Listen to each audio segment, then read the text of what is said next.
I waited 2 years for a man who was never fully mine. This is the story of how I lost myself in someone else's secret life, and how I finally found my way back to my own. My name is Daniela. I live in a small town called Brighton Bay, not far from New York City.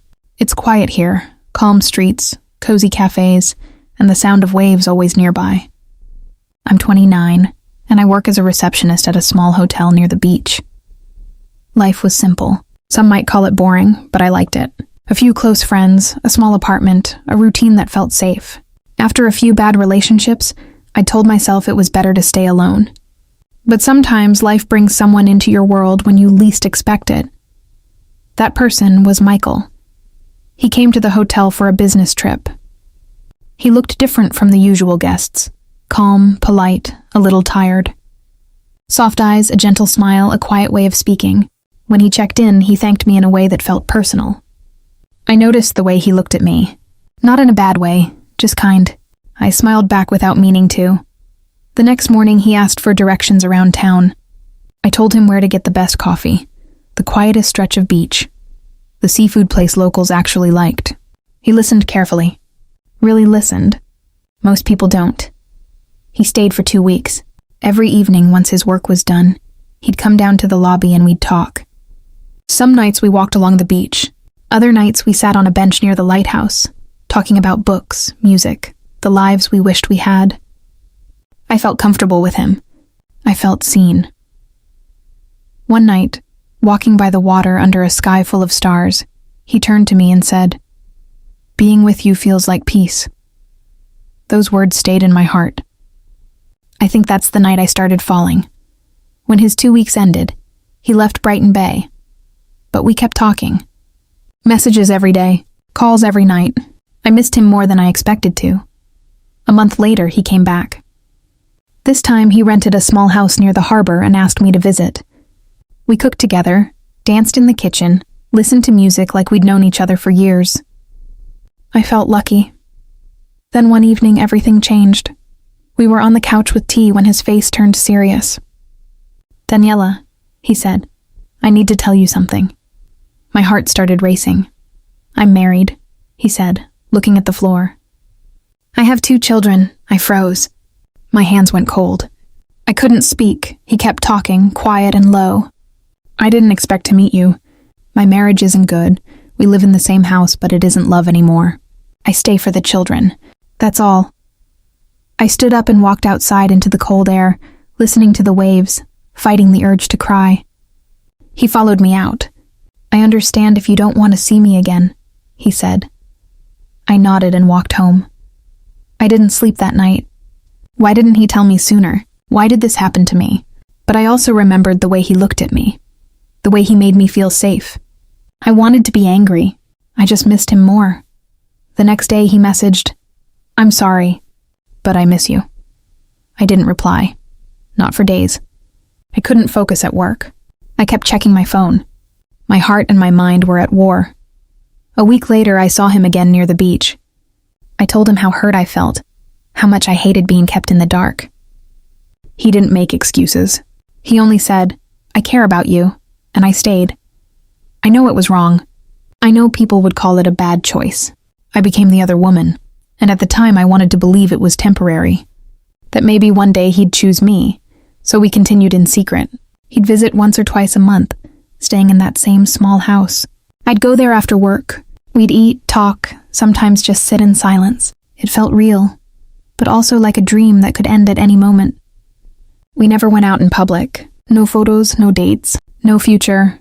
Just small, quiet moments in a house that wasn't really either of ours. But in those moments, he made me feel special. He remembered the little things I said. He brought me books I'd mentioned once in passing. He made me feel loved, even while some part of me knew the truth. I wasn't his first choice. I was something easy, something on the side. And still, I didn't leave. Maybe because I loved how he made me feel. Maybe because I was afraid of being alone. Those quiet nights gave me something to hold on to, even when holding on hurt. Slowly, I started to change. I smiled less. I waited for his messages more than I should have. I built my whole schedule around his visits. I said no to my friends. My world got smaller, just him, and silence. Sometimes I'd stand on the beach and ask myself, is this love, or am I just lost?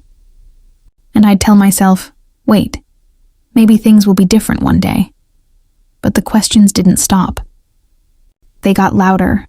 I started to feel tired, not in my body, but in my heart. Always waiting for a message, a visit, a love that was only mine for a few hours at a time. When he left after a weekend together, the little house would feel cold and empty. He never left anything behind. No clothes, no photos, nothing that proved he'd ever been there. It was like he lived two lives, and in one of them, I didn't exist. One night, after he left, I sat by the window and watched the rain. What am I doing with my life? I had dreams too. A home, a family, someone who chose me every single day. Instead, I had empty rooms and silent nights. I told my friend Nana everything, the only person who knew the truth. You deserve to be first, Daniela, she said. You should be with someone who's proud to love you, someone who walks with you in the daylight, not just hides with you in the dark. Her words stayed with me. One evening, Michael visited with flowers, acting like everything was fine. I was quiet. What's wrong? He asked. I don't know if I can keep doing this, I said. I feel like I'm living in your shadow. I'm always waiting. I want more. I need more. He sat down, silent for a while. I love you, Daniela. You know that. Then why don't you choose me? He looked away. It's not that easy. I have children, a family. And what am I? I asked softly. Just a secret? He didn't answer. That night I cried again. Not because he was cruel, but because I finally saw the truth clearly. He would never leave. Not for me, not for anyone. I didn't message him after that. I needed time to think. Every morning before work, I walked the beach and let the wind clear my head. What did I actually want? What made me happy? Slowly, I remembered the old version of myself, the one who loved long walks, coffee with friends, books by the fire. I missed her. I started writing in a notebook every night. Just thoughts, feelings, anything that helped me understand what I wanted. Every page made me a little stronger. Michael kept messaging, I miss you. Can I see you? I didn't answer right away. A week later, he showed up at my door. I needed to see you, he said. You've been quiet. I've been thinking, I told him. We talked for a long time. I told him about the waiting, the feeling of always being second, the version of myself I'd lost along the way. I love you, I said. Maybe I always will, but I need a real life. I want someone who gives me all of their heart, not just a part of it. He looked sad. I can't leave them, Daniela. I've tried to imagine it. I can't do that to my children. I nodded. I understood, but I understood something else too. This was the end. I hope you find peace, I said. I hope we both do. He hugged me. I'm sorry, he whispered. Then he left. That was the last time I saw him. I cried again that night, but it felt different. The pain was real, but clean, like a deep breath after holding it in for far too long. The next morning, I stood by the sea for a long time, just watching the waves. The sky was clear. For the first time in months, I felt calm. I wasn't checking my phone. I wasn't waiting for a message. I was just standing there with myself. And for the first time in a long time, that was enough. Months passed. At first, the days felt long and heavy. I missed him. His smile. The small things we used to share. Some nights I still cried into my pillow.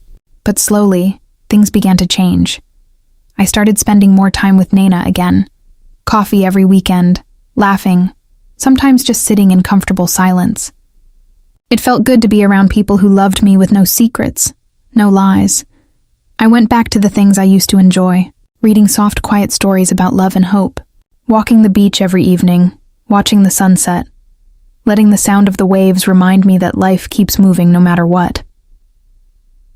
I signed up for a small writing class at the community center. I didn't tell many people. I just wanted to try something for myself.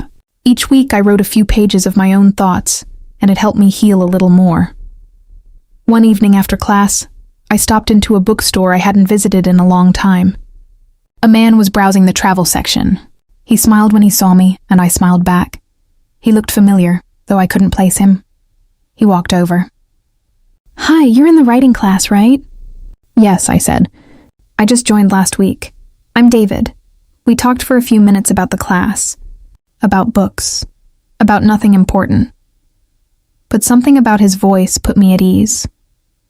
The next week, he sat near me in class. Afterward, we walked to the cafe across the street and talked about simple things: family, work, favorite food. He listened. When I spoke, he actually looked at me. I didn't feel nervous. I felt calm. We kept meeting after class, sometimes coffee, sometimes just a short walk. He never asked about my past. He never pushed. He was patient. One evening on a bench near the beach, I finally said, "Can I tell you something?" Of course. I was in a relationship before. It wasn't good. He was married. I waited for him for a long time. I loved him, but I was always second. I don't want that kind of love again. David was quiet for a moment. Then he said, "Thank you for telling me. I think you're brave, and you deserve better." I went home that night with a warm feeling in my chest. Not because I was falling in love, but because for once I felt understood. Weeks turned into months. David and I spent more time together. Walks, movies, long talks about the future. He never rushed me. He never asked for more than I could give. I started smiling more, laughing without an ache behind it. I felt free. One day I looked in the mirror and saw someone I hadn't seen in a long time. Myself. Not the girl who waited for messages. Not the woman who cried alone at night.